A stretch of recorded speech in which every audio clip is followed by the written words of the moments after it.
he aha tēnei mea te manaakitanga, he mea nui ki a hau. Te rau pia ko te manaakitanga, te tino mea ki a hau, te tino kaupapa. And kua rongo au i tētahi kōrero mō te whakamārama ki te manaakitanga. Ko tēnei te rerenga kōrero mana ki te tangata. Ko tērā tētahi kōrero i rongo au. So I show my manaakitanga and I express my manaakitanga for others by feeding their mana. I give mana to the, not my mana, but I give mana to the other person. And that's how I show my manaakitanga, and then what that manifests as could be a whole range of things. It can be through my kai, it can be how I welcome them into my whare or my room, it's how I interact with them. So mana ki te tangata was a way for me to understand how I interpret manaakitanga. Raue. Whakatai. Tōku whakaaro, mana ki atu, mana ki mai. Ne? And so again, you know, it is about recognising the pre-existing mana that resides with those and what I engage with, but that then simultaneously actually elevates my mana. So it is a reciprocal relationship that in order to elevate or to maintain my mana, it's dependent also on recognising yours. So the mana that I recognise that exists outside of me then returns to me and equally simultaneously elevates my own manaaki ki te tangata. Kia ora.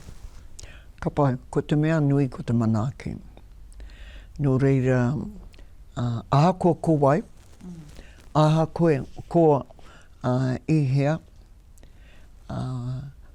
ko te mea nui, ko te manaaki i te tangata.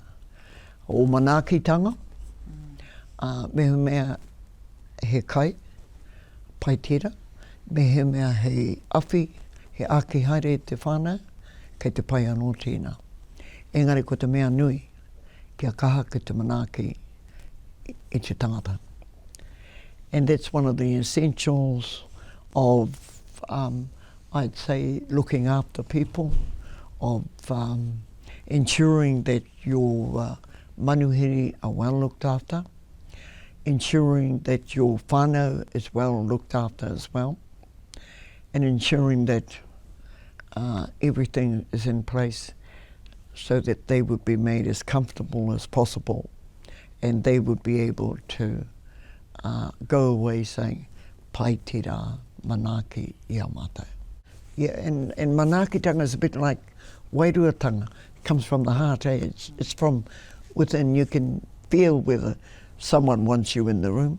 If I think about manaakitanga within a educational context, what it does is it challenges teachers to think a lot more about teaching the totality of the student. It's no longer just teaching from the neck up, you know, which is what we've done historically. We've thought about our curriculum content and we've only engaged in the hine ngaro, but now what we're trying to say is that what is the totality of the child that is standing in front of me? How do I meet those needs in order for their readiness to be able to learn, to engage?